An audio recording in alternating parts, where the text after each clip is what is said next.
Episode के start में हमें बताया जाता है कि हजारों साल पहले टुगु फैमिली के एंसेस्टर टुगु मोटियान ने एक अनपैरेलल डिवाइन टेक्निक को कल्टीवेट किया जो कि बहुत ही ज़्यादा पावरफुल थी। इसके बाद में सभी लोग उनके खिलाफ हो गए क्योंकि हर कोई उस टेक्निक को पाना चाहता था।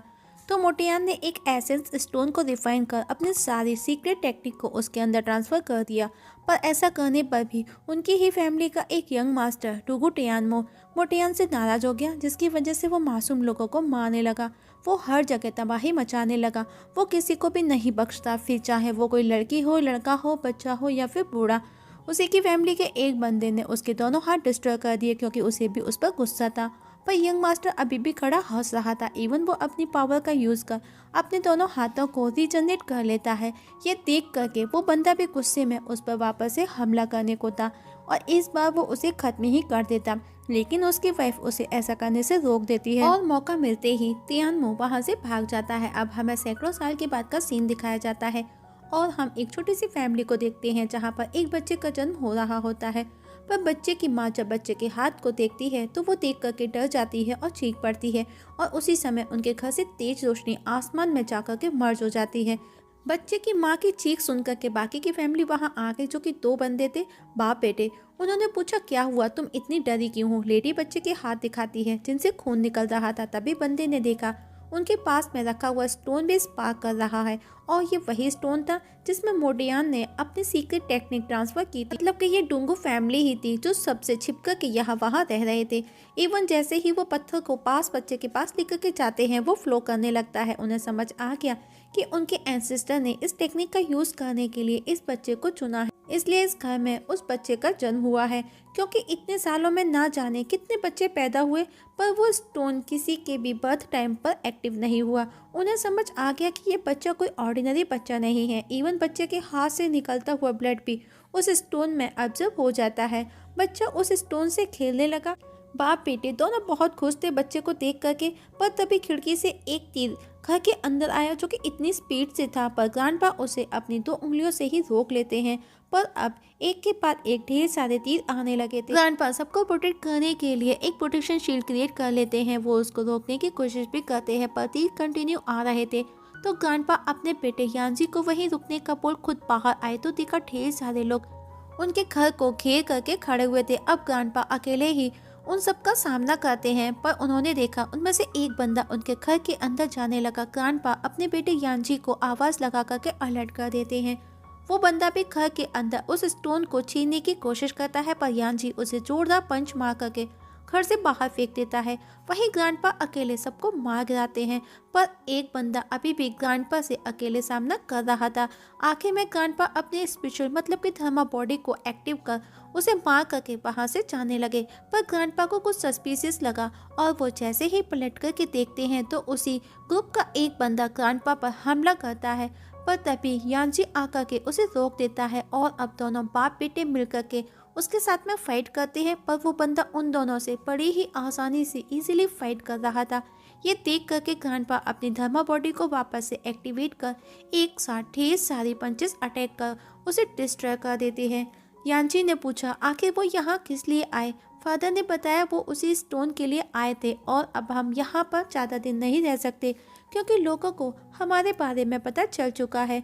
जल्दी करो, हमें यहाँ से निकलना है। और अब यानजी अपने बेटे का नाम बाइटियान रखता है और अब हमें 16 साल बाद का सीन दिखाया जाता है और हम बाइटियान को देखते हैं जो अब बड़ा हो चुका है, जो कि सीतू मैंसन के बाहर खड़ा मिंग को आवाज़ लगाता है।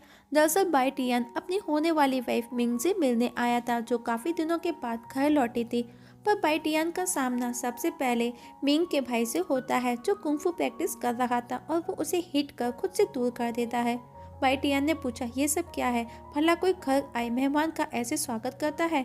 जिस पर मिंग के भाई ने बताया ये सीतू फैमिली का नियम है कि जो भी कोई हमारे घर आता है उसका हम फ्रेंडली फाइट कर वेलकम करते हैं। और अब वो बंदा उस पर कंटिन्यू अटैक पर अटैक किए जा रहा था और बाइटियान को ठीक से फाइट करना भी नहीं आता।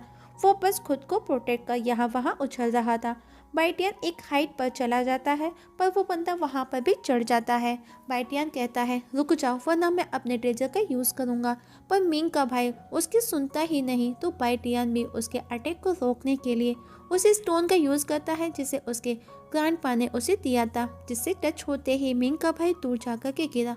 उसने कहा, तुम चीटिंग कर रहे हो, तुम भला फाइट में ऐसे किसी भी वेपन का यूज नहीं कर सकते। बाइटियन उस स्टोन को छालते हुए कहता है, ये वेपन नहीं सिर्फ एक स्टोन है, और उसे संभालते हुए खुद धड़ाम से नीचे गिर जाता है। मिंग का भाई कहता है, तुमको मार्शल आर्ट बहुत पसंद है, पर तुमको तो 3rd लेवल का भी मार्शल आर्ट नहीं आता, तो भला तुम मेरी बहन से कैसे शादी करोगे? उसे क्या कहोगे जब वो पूछेगी, तुम तो मुझे भी नहीं हरा सके और मेरी बहन तो मुझसे कहीं ज़्यादा आगे है। और हाँ, याद रखना, मिंग काफ़ी गुस्से में है, तो उसे और ज़्यादा गुस्सा मत दिलाना, वरना तुम्हारा मुंह ज़मीन को टच होगा।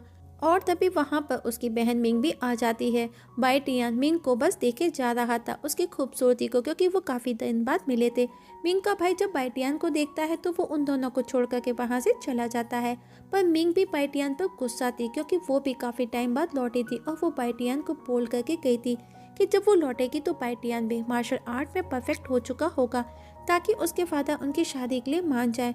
पर वो उसे बोलती है, तुम अभी भी डिवाइन टेक्निक का वेट कर रहे हो? बाइटियान ने कहा, हाँ, क्योंकि डिवाइन टेक्निक की शुरुआत मेरी फैमिली से ही हुई है और तुम बेवजह परेशान हो रही हो। जिस दिन मैं इस स्टोन को कल्टीवेट कर लूँगा, मैं इस वर्ल्ड का सबसे ज़्यादा मतलब कि स्ट्रॉन्गेस्ट पर्सन बन जाऊँगा। लेकिन मिंग ने कहा, वो सब कहने की बातें हैं, तुमको सच्चाई का सामना करना होगा, ये सिर्फ कहीं पाते हैं, इसके सिवाय कुछ भी नहीं। बेचारा बाइटियन उदास हो गया। वो मिंग को पूछता है, पर तुमको तो मुझ पर ट्रस्ट है ना? पर मिंग ने कहा, ये बात तुम न जाने कितने सालों से कह रहे हो। पर बाइटियन मिंग के करीब आया तो मिंग उस पर तलवार पॉइंट करते हुए कहती है, क्या तुम इस अटैक को ब्लॉक कर सकते हो? पर बाइटियन को तो कुछ भी नहीं आता था। मिंग ने कहा, तुम वर्ल्ड के स्ट्रॉन्गेस्ट पर्सन बनना चाहते हो, पर तुम लोगों की नज़र में सिर्फ एक मजाक हो, निकम्मा और नाकारा हो। आखिर तुम सीरियस कब हो गए? तुम तो मुझसे भी कमज़ोर हो। अगर बात प्रोटेक्शन की आई तो तुम मुझे क्या प्रोटेक्ट करोगे, बल्कि उल्टा मुझे तुमको प्रोटेक्ट करना पड़ेगा। मिंग गुस्से में वहाँ से चली जाती है। बेचारा बाइटियन भी अपसेट हो जाता है। बाइटियन काफ़ी अपसेट था, तो वो अपने एक दोस्त के साथ बार में बैठा था। वो उस बंदे से अपनी प्रॉब्लम शेयर करता है कि सब लोग उसे निकम्मा और नाकारा समझते हैं, और बोला, इवन मेरी मंगेतर मिंग भी मुझे नकारा समझती है। मैंने उस स्टोन को कल्टीवेट करने के लिए इतनी मेहनत की, पर कुछ भी नहीं हुआ। कहीं मेरी फैमिली ने, मेरे एंसेस्टर ने मुझे झूठ तो नहीं बोला? बाइटियन उस बंदे को थैंक्स कहता है कि कम से कम तुम तो मेरी प्रॉब्लम समझते हो। पर बंदे ने कहा, गोली मारो सबको, चलो ड्रिंक करो। बाइटियन उसकी बात सुन करके उस पर भड़कने लगा, उसके कान पकड़ करके खींचने लगा। मैंने सोचा कि तुम मुझे समझते हो, पर तुम भी उनमें से एक ही हो। वहीं बार में एक मोटा बंदा एक लड़की के साथ में जबरदस्ती कर रहा था, पर तभी एक कप उसके सर पर आका के लगा। बंदे ने कहा, कौन है, सामने आओ, हम देखते हैं। बाइटियन भी सीना चौड़ा कर मोटे को लड़की से दूर रहने का कहता है। बंदा भी उसे एक कप फेंक करके मारता है। कप से तो बाइटियन बच गया, पर मोटा बंदा गुस्से में था, तो वो तलवार से बाइटियन पर हमला कर देता है। पर तभी एक तलवार मोटे की तलवार के तो टुकड़े कर देती है, जो कि मिंग की तलवार थी। मतलब कि मिंग बार में आ चुकी थी बाइटियन को बचाने के लिए। मिंग को बार में देख करके बाइटियन चौंक जाता है। उसे लगता है कि कहीं मिंग उसको स्टॉक तो नहीं कर रही है, आखिर वो यहाँ पर किस लिए आई है। और इसी सस्पेंस के साथ में हमारी आज की एपिसोड की एक्सप्लेनेशन यहीं पर ख़त्म हो जाती है।